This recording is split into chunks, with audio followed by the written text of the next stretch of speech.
Swastiastu, sahabat yang baik dan umat sedharma yang terkasih. Kita bertemu kembali dalam rubrik Dharma Wacana di channel yang keren ini, channel untuk kita bersama-sama memajukan umat Hindu. Tapi ingat, like dan subscribe channel ini supaya saya lebih bersemangat untuk mengasuh rubrik Dharma Dula ini.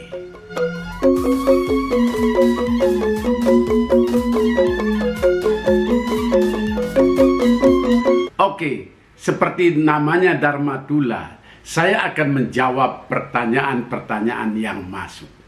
Tapi untuk kali ini saya akan rangkum pertanyaannya itu sehingga tidak terlalu menyita waktu.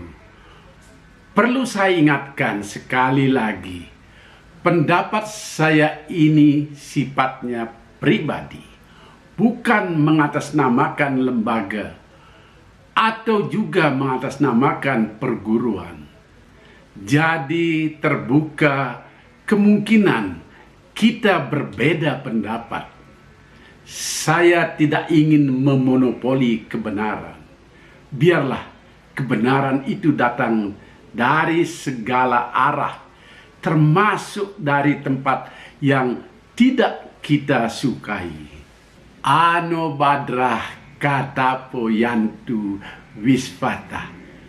Begitu sloka yang mengatakan kebenaran bisa datang dari segala arah. Oke, saya akan bacakan pertanyaan itu. Ida Pandita yang saya sucikan, bagaimana kelanjutan tentang polemik sampradaya Hare Krishna yang ditolak oleh masyarakat Bali? Apakah sudah ada sikap Parisada tentang itu? Apa Hare Krishna perlu dibubarkan? Kenapa Parisada terkesan lambat? Waduh, soal ini lagi. Apa kita tidak bosan? Saya melihatnya kok sudah adem. Baik aksi-aksi di lapangan maupun di media sosial. Ini kan pertanda baik. Kalau adem, tentu kita menjadi tentram. Kalaupun ada yang masih mengompori kebanyakan akun-akun yang tidak benar, akun bodong alias akun palsu. Tapi memang ada beberapa akun yang jelas identitasnya, dan mereka ini biasanya berbahasa cukup sopan. Setidaknya tidak memaki dan menghujat sebagaimana akun-akun bodong di media massa, terutama di Facebook. Begini masalahnya, menurut saya langkah-langkah itu sudah mulai mengarah ke yang baik. Baik langkah Parisada, dalam hal ini Parisada Bali, maupun dari pihak Hare Krishna sendiri, sudah ada titik temu dan melangkah ke arah yang benar. Bukankah Parisada Bali sudah memanggil pihak-pihak yang terkait termasuk Hare Krishna? Dan sudah ada kesepakatan, yakni pihak Hare Krishna menyatakan tidak akan melakukan kegiatan apapun di luar ashram mereka, di luar center mereka. Lalu menyikapi tuntutan berbagai ormas Hindu soal Hare Krishna, Parisada Bali membentuk tim komunikasi, meditasi, dan advokasi. Tim ini telah memanggil kelompok Hare Krishna dan kesepakatan sudah diambil untuk meredam gejolak. Pihak Hare Krishna diminta tidak melakukan aktivitas di ruang publik. Utusan Hare Krishna itu langsung dipimpin oleh Ketua Umum perkumpulan ISKCON yang menaungi Sampradaya Hare Krishna, Iwayan Subagio Esa. Dia didampingi Wakil Ketua Dewan Pengawas, Insinyur Imade Amir, dan Sekretaris Dewan Pengawas DRSI Ketut Ardana SPD. Ketiganya ini membuat surat pernyataan bersama tentang sikap Hare Krishna itu. Mereka orang-orang berpendidikan. Tentu pernyataannya disertai tanggung jawab, bukan main-main. Nah, itu kan sudah bagus. Sikap Hare Krishna ini juga sesuai dengan instruksi Majelis Desa Adat Bali yang meminta desa adat untuk melarang kegiatan Hare Krishna yang memakai fasilitas dan akses adat. Ini juga bagus, karena akses adat di Bali terkait dengan agama Hindu. Namun tuntutan elemen masyarakat Bali yang dikoordinir oleh Taksu Bali lebih dari itu, meminta PHDI mengeluarkan Hare Krishna, dan bahkan ada suara-suara yang ingin Hare Krishna dibubarkan. Aksi damai pun digelar, dan tuntutan mengeluarkan Hare Krishna itu terus dikumandangkan. Kita harus melihat persoalan ini secara jernih, bahwa selama ini mungkin ada aktivitas Hare Krishna menggunakan aset adat, dalam hal ini pura yang pengemponnya krama adat. Itu memang salah besar dan tidak etis dilakukan oleh Hare Krishna. Tapi itu kan sudah dikoreksi dengan pernyataan dari pengurus Hare Krishna di wilayah Bali yang diteken 3 tokoh itu. Tetapi tuntutan membubarkan Hare Krishna itu tidak mudah. Membuat tuntutan itu sih tak apa-apa. Menyuarakan tuntutan itu juga tidak apa-apa. Namanya orang menuntut. Tetapi salurannya harus benar. Bukan ke PHDI, tetapi ke Kementerian Dalam Negeri. Hare Krishna itu berbadan hukum ormas, sah di Kementerian Hukum dan Hak Asasi Manusia. Pengesahannya memang di Kementerian Hukum, tetapi pembinaan dan pengawasan ormas ada di Kementerian Dalam Negeri. Sulit membubarkan ormas secara nasional. HTI saja membubarkannya membutuhkan waktu bertahun-tahun dan penuh dengan polemik, penuh dengan aksi-aksi. Harus ada kesalahan nyata ormas yang mau dibubarkan itu secara berturut-turut sampai 3 kali. Dan kesalahan itu dibuktikan dalam sidang pengadilan. Tak bisa main tuduh begitu saja. Kalau tuntutan HK dikeluarkan dari pengayoman PHDI, nah ini masuk akal. Dan ini bisa digugat ke Parisada. Karena PHDI Pusat pernah memberikan surat pengayoman kepada Hare Krishna. Dan terbukti HK itu tidak jelas apakah itu sampradaya Hindu atau di luar agama Hindu. Karena pernah ada pernyataan dari pendiri Hare Krishna bahwa HK bukan sebuah agama. Dan jelas pula disebut bukan masuk dalam kelompok agama Hindu. Bahkan disebut pengikut HK ada yang beragama Islam, Kristen dan sebagainya. Bagi kita di Indonesia, ini menyimpang dari kesepakatan nasional. Tidak boleh agama dicampur adukkan untuk urusan-urusan ritual. Semestinya Hare Krishna memang berbeda dengan Hindu. Kalau pernyataan pendiri Hare Krishna sudah menyebut hal itu dengan jelas. Apakah nanti Hare Krishna menjadi agama atau sebuah kelompok keyakinan yang lain? Itu soal lain lagi. Kalau saya menilai Parisade ini memang blunder, salah besar dalam mengeluarkan surat pengayoman kepada Hare Krishna.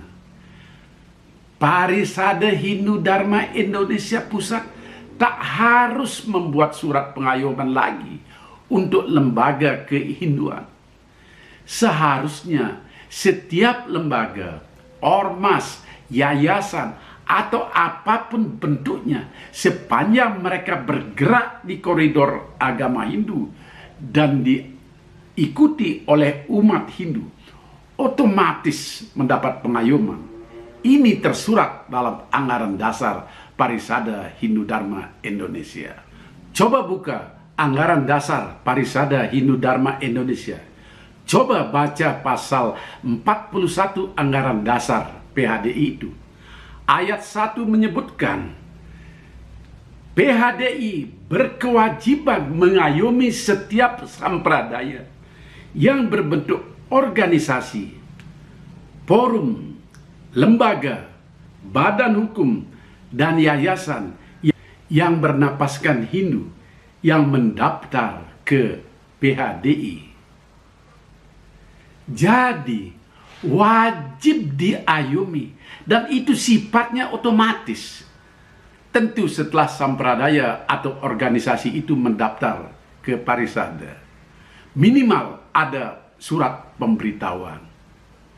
Coba saya tanya, apa ada organisasi atau yayasan lain yang mendapat surat pengayoman dari PHDI Pusat? Apakah Taksubali, Puskor, Cakrawayu, Pradah Prajaniti KMADI, Ikatan Cendekiawan Hindu, atau yang lain lagi? Apa punya surat pengayoman dari PHDI? Saya kira tidak punya, karena memang tidak perlu. Selama PHDI mengakui sebagai majelis umat, ya otomatis umatnya diayomi, baik yang tergabung di dalam organisasi maupun tidak. Lebih banyak umat yang tidak tergabung dalam organisasi, tidak tergabung dalam sampradaya, tidak ikut ormas, mengambang begitu saja. Ini semua harus diayomi oleh PHDI secara otomatis kalau Parisade masih mengakui dirinya sebagai majelis umat. Lagi pula, surat pengayoman itu sebenarnya rada aneh. Coba perhatikan surat pengayoman itu. Hanya ditandatangani oleh Ketua Umum PHDI, Pak Suwisma. Tidak ada tanda tangan Sekretaris Umum, apalagi tanda tangan Dharma Adiaksa. Dalam ADART Parisade Hindu Dharma Indonesia, keputusan tertinggi itu ada di Sabe Pandita yang diketuai oleh seseorang sulinggi dengan jabatan yang disebut Dharma Adiaksa. Parisade itu sejak didirikan sampai sekarang konsepnya adalah himpunan para sulinggi. Karena itu Sabe Pandita yang paling berkuasa di Parisade. Nah, surat pengayom itu kok tidak ada tanda tangan Dharma Adiaksa? Kebetulan surat pengayoman itu bertanggal 4 April 2016. Saat itu saya masih menjadi anggota Sabe Pandita Parisade Hindu Dharma Indonesia Pusat. Tidak pernah ada paruman yang membahas soal Hare Krishna. Atau mungkin ada, tetapi saya tidak dilibatkan. Saya tidak tahu. Surat pengayoman itu pun tak merujuk adanya paruman, baik paruman Sabe Pandita maupun paruman Sabe Walaka. Padahal Ketua Umum Parisade adalah pimpinan pengurus harian yang hanya bisa mengeluarkan keputusan setelah kedua sabe itu menghasilkan kesepakatan. Jadi, surat pengayoman ke Hare Krishna hanya membalas surat Hare Krishna yang sebelumnya bertanggal 25 Januari 2016. Kenapa saya menyinggung soal surat pengayoman PHDI ke HK ini? Karena ada desakan dari elemen masyarakat Bali agar PHDI mengeluarkan Hare Krishna dari Parisada. Artinya, pengayoman itu dicabut. Lalu ada pemikiran, termasuk dari pengurus PHDI sendiri, bahwa pencabutan itu hanya bisa dilakukan di forum Mahasabha atau minimal di forum Paruman Agung. Saya tegas berpendapat itu keliru, karena surat pengayoman itu bukan produk Mahasabha dan juga bukan produk Paruman Agung. Bahkan saya yakin juga tidak melibatkan pengurus yang lain. Barangkali ketua umum sendiri yang melakukannya sendirian, atau dengan 1-2 pengurus harian yang lain. Jadi keputusan ini murni bukan keputusan lembaga umat. Kalau demikian halnya, untuk mencabut pengayoman Parisada terhadap Hare Krishna tidak perlu menunggu Paruman Agung, apalagi menunggu Mahasabha. Sekarang pun bisa dicabut oleh pengurus Parisada. Saat ini juga hanya butuh waktu 10 menit untuk mencabut surat pengayoman itu. Dan jangan lagi membuat surat pengayoman, karena Parisada sudah wajib mengayomi umat tanpa perlu mengeluarkan surat. Jutaan orang umat Hindu, apakah perlu surat pengayoman untuk jutaan orang itu? Nah, mumpung membicarakan Parisada Hindu Dharma Indonesia, saya ingin memberikan kritik masukan kepada Parisada untuk kebaikan kita bersama dan untuk menegakkan anggaran dasar yang ada, juga untuk diketahui oleh umat yang lain di luar Parisada. Banyak hal yang telah dilanggar oleh Parisada dalam kaitan dengan anggaran dasar dan anggaran rumah tangga, terutama masalah kepengurusan. Pasal 9 anggaran dasar Parisada dalam bab tentang pengurus Parisada Hindu Dharma Indonesia daerah, pada ayat 1 menyebut dengan jelas, pengurus harian PHDI provinsi dan kabupaten strip kota diangkat dan ditetapkan dalam Lokasabha untuk masa bakti 5 tahun. Pada ayat 3 disebutkan, ketua pengurus harian memegang jabatan selama 1 tahun masa bakti dan sesudahnya dapat dipilih kembali dalam jabatan yang sama untuk 1 kali masa bakti. Artinya apa? Hanya boleh menjabat 2 masa bakti. Kalau 1 masa bakti 5 tahun berarti hanya boleh menjabat 10 tahun.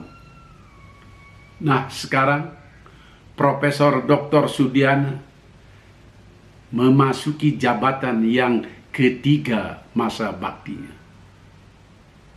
Lalu lihat pasal 27 ayat 1 menyebutkan, pengurus PHDI dilarang menjabat lebih dari 1 jabatan di dalam struktur PHDI pada semua tingkatan. Lalu kenyataannya apa? Banyak jabatan rangkap. Sekretaris PHDI Bali dipegang oleh Insinyur Putu Wirata, padahal dia ada di pengurus Parisada Pusat memegang jabatan wakil ketua Sabe Walaka. Doktor dia kini menjabat ketua PHDI Kabupaten Badung, padahal dia juga duduk di Sabewalaka PHDI Pusat. Tetapi apakah Pak Sudiana Putuwirata dia, kawan-kawan saya semua, salah? Atau mereka kemaruk jabatan? Tidak. Jangan salahkan mereka. Sulit mencari pimpinan PHDI karena kebanyakan orang tidak bersedia. Ini fakta dan nyata. Orang sering menghujat, terutama lewat media sosial. Kok senang sekali menjadi pengurus PHDI? Kok nggak mau turun? Kok kerjanya tidak ada? Dan seterusnya. Itu salah besar. Apa yang menghujat itu mau menjadi pengurus Parisade? Pengurus Parisade itu benar-benar mengabdi dan tidak dapat gaji. Kalaupun ada bantuan dari pemerintah untuk Parisade, itu tidak besar. Untuk menggaji pegawai yang masuk kantor tiap hari saja tidak cukup. Sering ada anekdot, candaan, tapi cukup menyedihkan. Pengurus Parisade itu harus siap ngayah. Ngayah itu kerja bakti tanpa imbalan.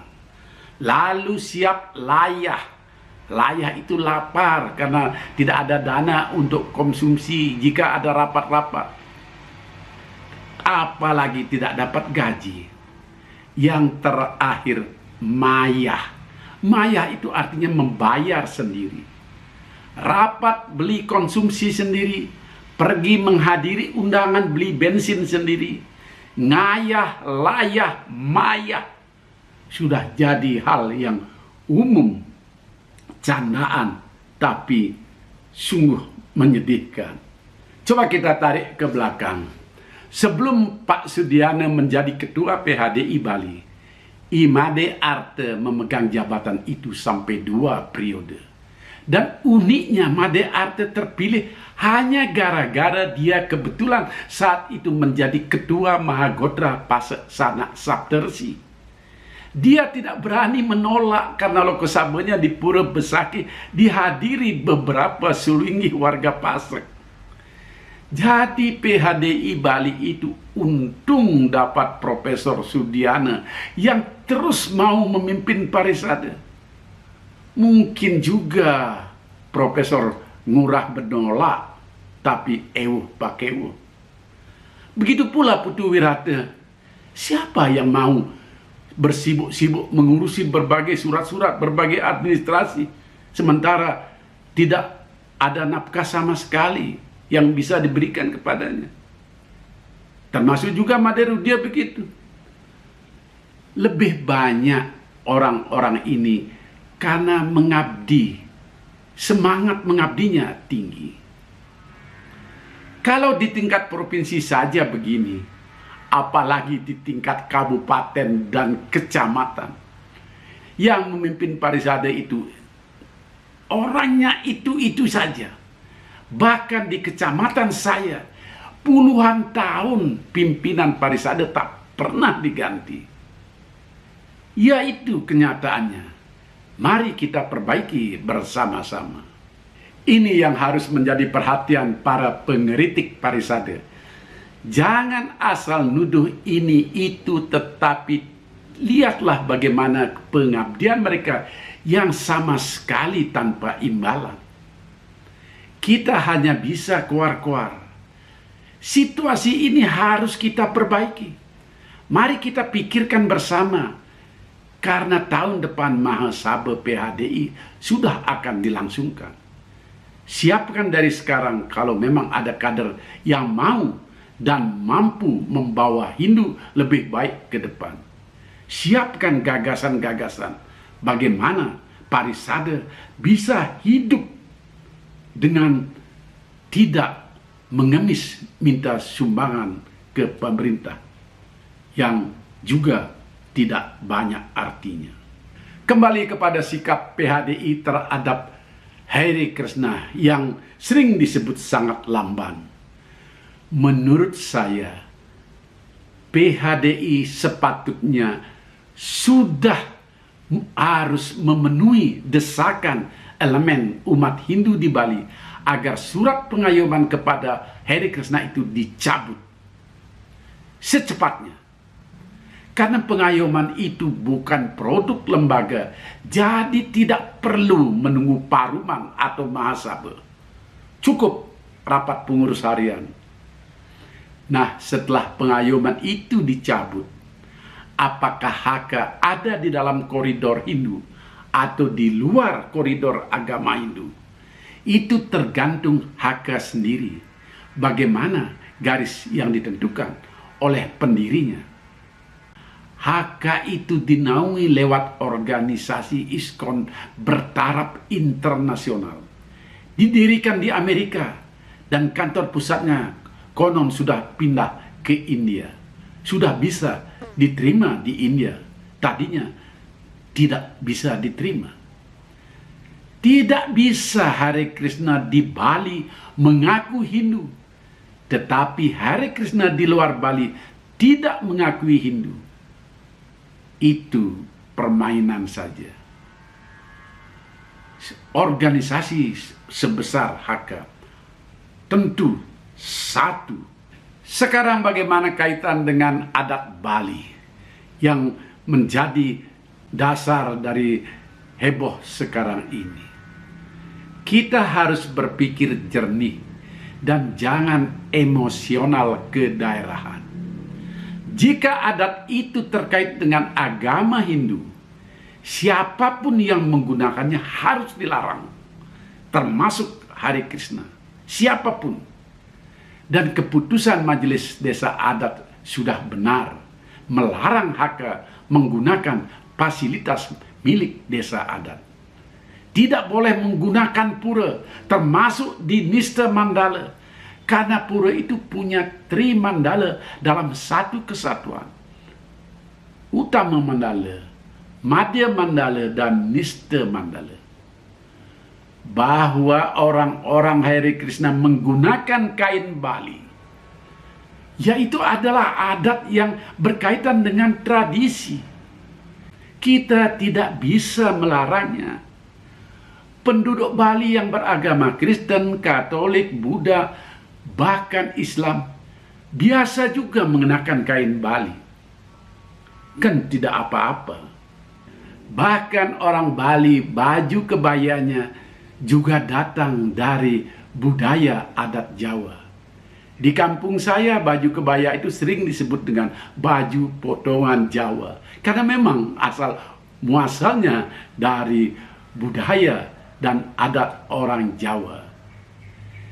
Jadi intinya adalah sepanjang pengikut Hare Krishna melakukan aktivitas di senternya atau di asramnya atau dimanapun, saya tidak tahu lagi nama sebutannya, kita tidak boleh merecokinya, kita tidak boleh melarangnya. Seperti halnya umat Islam kalau berkegiatan di masjidnya, kita tidak boleh campur tangan. Tetapi masalah keyakinan, mari kita hormati keyakinan masing-masing.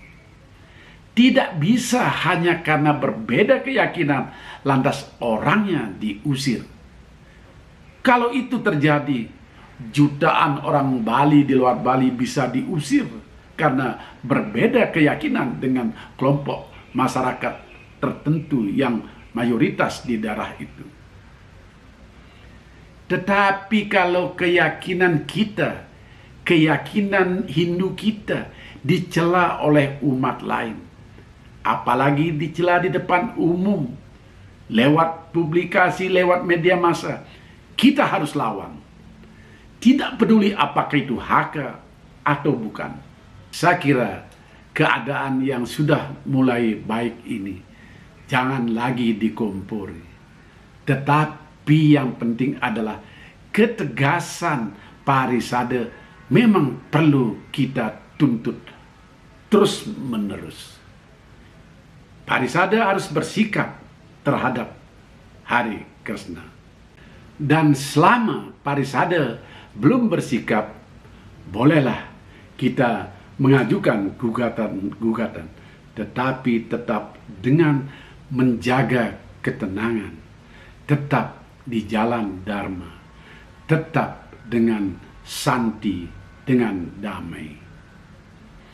Demikian Dharma Tula kali ini, sampai bertemu pada waktu yang lain dengan masalah yang lain pula.